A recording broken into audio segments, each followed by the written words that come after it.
Bonjour, docteur Lambert. Merci de vous prendre du temps pour notre association SETBPA. Bonjour aussi, merci à vous pour cette invitation.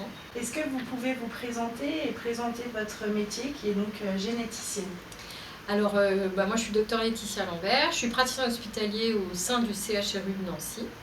J'ai une formation initiale de pédiatre et neuropédiatre et ensuite je me suis qualifiée plutôt en génétique. Alors attention parce que la génétique ça fait peur à tout le monde, donc il y a les gens qui travaillent en génétique dans les laboratoires, ce qui n'est pas du tout mon cas, et il y a les gens qui travaillent en génétique qu'on dit clinique, et donc c'est dans ce cadre-là qu'on s'est rencontrés, puisque donc je rencontre en consultation le plus souvent des patients de tous âges pour voir s'ils sont ou non porteurs de maladies rares ou de handicaps rares.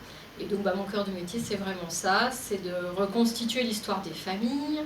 Donc ça passe quand même par un premier côté très intrusif, on va dire, de poser plein de questions sur la famille, examiner le patient et ensuite proposer un prélèvement sanguin plus souvent pour des analyses spécifiques en fonction de l'histoire familiale, en fonction de l'histoire du patient et de sa clinique, pour essayer de savoir si on trouve ou pas un diagnostic de maladie génétique pour ce patient. Voilà.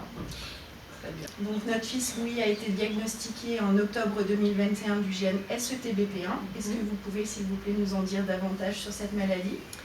Oui, bien sûr. Alors, je dirais la première chose, c'est vrai que l'annonce du diagnostic, elle est compliquée dans le sens où, alors pour plein de choses, mais elle est compliquée aussi parce que ce syndrome, finalement, il n'a pas de nom propre. Le grand public, les amis, les collègues, la famille, souvent, quand on leur dit « mon enfant a une maladie rare », ah oui, laquelle? Et les gens attendent le nom avec un nom propre, ça se fait plus du tout à l'heure actuelle. Hein. Il y a une convention internationale pour ne plus mettre de nom propre pour les maladies. Et je dirais, pour ce gène-là, la première particularité, c'est ça, c'est une maladie rare que je suis obligée de dénommer syndrome SETBP1 avec tout simplement le nom du gène, parce qu'il n'y a pas de nom propre pour cette maladie. Donc ça, c'est la première chose qui peut parfois compliquer aussi la compréhension. Voire des médecins qui suivent l'enfant, parce que effectivement, nos collègues, pédiatres, médecins généralistes ou spécialistes, sur une pathologie ultra rare que ce syndrome, parce que je rappelle qu'il ne concerne pour l'instant que 47 personnes au monde. Donc on est vraiment sur une définition d'une maladie ultra rare. Et donc ça peut effectivement compliquer les choses. Donc ça c'est pour le nom du syndrome. Voilà, alors il y a probablement plus de patients que 47. 47 cas, c'est ceux qui sont décrits dans les articles accessibles en littérature internationale, mais je pense qu'ailleurs dans le monde, il y a d'autres patients qui, eux aussi, comme votre fils, ont cette mutation ou une atteinte de ce gène, mais qui n'ont pas fait de l'objet de publication. Mais en tous les cas, ça reste un syndrome ultra rare. Est-ce que vous pouvez nous parler de la symptomatologie de cette pathologie? Oui, bien sûr. Donc c'est quand même un syndrome dans lequel il y a différents types de symptômes. Ce qui est vraiment prédominant, c'est l'atteinte du langage, puisqu'elle concerne 95% des patients qui ont une mutation ou une anomalie, en tout cas du gène SETBP1. Donc ça, c'est vraiment très spécifique. Il peut y avoir aussi parfois une atteinte intellectuelle, mais elle n'est pas constante. C'est-à-dire que moi, je tiens à le redire, dans ce syndrome, il y a des personnes qui ont un quotient intellectuel, puisque c'est comme ça qu'on mesure finalement l'intelligence globale, tout à fait normal. Certains ont un quotient intellectuel bas mais qui reste normal, et d'autres peuvent avoir une déficience intellectuelle tout à fait sévère. Donc une fois qu'on a dit SETBP1, on n'a pas forcément dit automatiquement retard mental ou déficience intellectuelle. Ça dépend vraiment d'un individu à l'autre. D'un individu à l'autre. Alors on s'est posé beaucoup de questions parce qu'on le sait, en gros, dans 90% des cas, c'est une mutation ponctuelle, c'est-à-dire juste une lettre qui change dans le gène et du coup le gène ne fonctionne pas. Et dans 10% des cas, c'est carrément un morceau de chromosome en moins qui emmène ce gène-là, mais peut-être aussi d'autres gènes autour, ou qui entraîne le fait que ce gène soit comme photocopié. Et on s'est dit, est-ce que c'est pas en fonction du mécanisme que les symptômes sont différents? Et c'est pas le cas. C'est pas lié au mécanisme. Donc pour l'instant, on ne sait pas dire, notamment quand on fait une annonce pour un sujet jeune, comment cet enfant il va évoluer, comment il va mettre en place par exemple sa marche, son langage, puisqu'il peut y avoir aussi un retard plus global qui touche aussi le côté moteur global, marcher, courir, monter les escaliers, et moteur fin pour tout ce qui est graphisme aussi qui peut être compliqué. Et du coup, quel est le gène concerné par cette maladie? C'est vraiment le gène SETBP1, il n'y a pas d'autres gènes décrits, donc c'est vraiment très spécifique, c'est un seul gène, c'est le gène SETBP1 qui est situé sur le chromosome 18 et donc qui peut toucher aussi bien les garçons que les filles. Et donc dans la très grande majorité des cas, la personne qui a la maladie génétique eh ben, elle est la seule de sa famille. C'est pas quelque chose qui est hérité du papa ou hérité de la maman. Donc c'est vraiment quelque chose qui s'est produit, on imagine, pendant la grossesse, en tout début de grossesse. Une mutation ou une autre anomalie qui fait que ce gène ne fonctionne pas.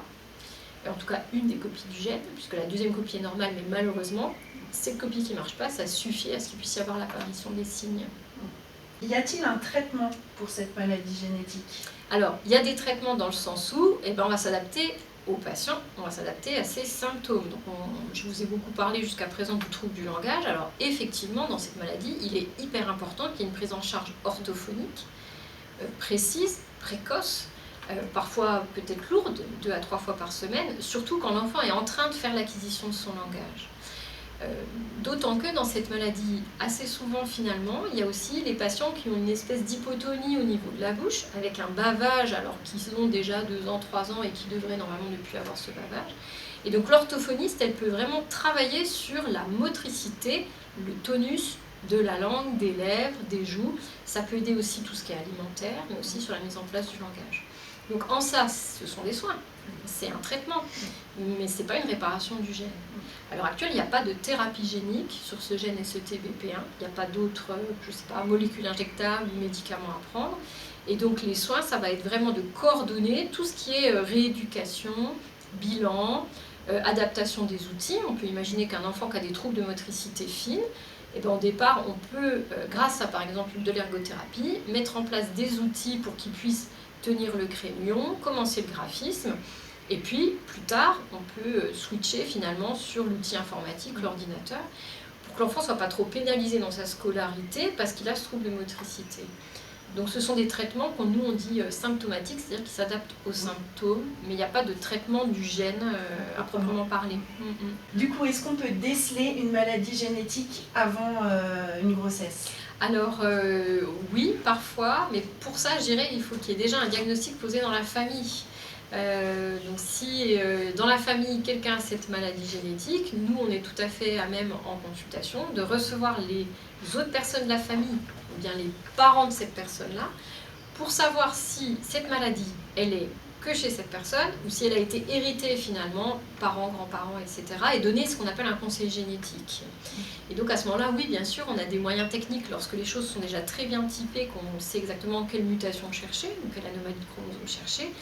On peut, si on est dans le cadre d'une pathologie d'une particulière gravité ou qui peut générer un handicap particulier, enfin, il y a plein de raisons pour quand même demander ce diagnostic prénatal qui souvent passe par une amniosynthèse plus ou moins précoce, on va dire, mais heureusement on a d'autres moyens techniques qui se mettent en place et donc on est très très content de pouvoir travailler avec le centre du docteur Nektou, notamment à Paris, qui peut développer parfois des analyses de prise de sang de la maman enceinte pour savoir si le bébé a la maladie ou pas, mais ça reste encore pour l'instant très limité.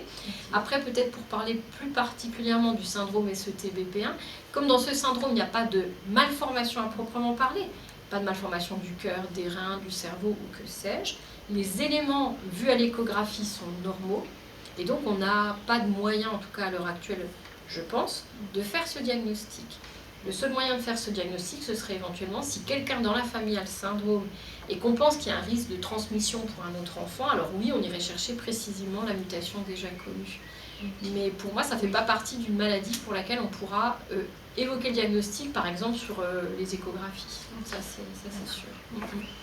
Et du coup, vous avez répondu à la question, c'était y a-t-il des signes précurseurs au cours d'une grossesse qui peuvent faire penser à cette maladie génétique SETBP1? Alors pour SETBP1, en tout cas dans ce qu'on en connaît aujourd'hui, puisque je rappelle qu'il n'y a que 47 cas décrits à l'heure actuelle dans la littérature, on n'a pas l'impression qu'il y ait des signes visibles, en tout cas en anténatal. Mais bien sûr que dans bien d'autres maladies génétiques, oui, du moment qu'il y a une malformation, une anomalie de croissance par exemple du bébé, là ça peut être un point d'appel pour aller proposer des examens génétiques. Mais pour SETBP1, je n'ai pas l'impression à l'heure actuelle qu'on soit dans ce cas. Très bien, merci beaucoup pour cet échange, Dr Lambert. Je vous en prie, je vous remercie. Le CHRU de Nancy s'est doté d'une plateforme maladie rare qui s'appelle LARA, pour Lorraine Affection Rare. Cette plateforme fait partie d'une plateforme régionale Rare Est, qui est une plateforme d'expertise maladie rare. Dr Lambert, qui a fait une présentation juste avant, fait partie de ces centres d'expertise, puisqu'elle est coordonnatrice du centre de référence maladie rare, syndrome malformatif, anomalie du développement. La plateforme LARA regroupe près de 60 centres d'expertise au sein même du CHRU de Nancy pour tout le territoire lorrain. Et ces centres d'expertise œuvrent en lien avec tous les coordonnateurs et leurs équipes respectives pour combattre l'errance diagnostique, faciliter le parcours patient, faire le lien hôpital-ville grâce aux associations comme la vôtre, justement, et accompagner nos professionnels de santé dans la recherche clinique pour les maladies rares. Vous retrouverez plus d'informations sur la plateforme LARA, sur son comité de pilotage, ainsi que tous nos centres d'expertise référencés dans la rubrique du site du CHRU de Nancy, offre de soins maladies rares LARA, où vous pouvez parcourir tous nos centres d'expertise et prendre éventuellement un rendez-vous via les coordonnées des secrétariats qui sont communiqués. Vous pourrez également en apprendre plus sur les actions des centres en cliquant sur découvrir les actions du centre, où vous verrez notamment toute la composition de l'équipe de certains centres, ainsi que la liste des associations patients partenaires qui travaillent avec nos centres d'expertise maladie.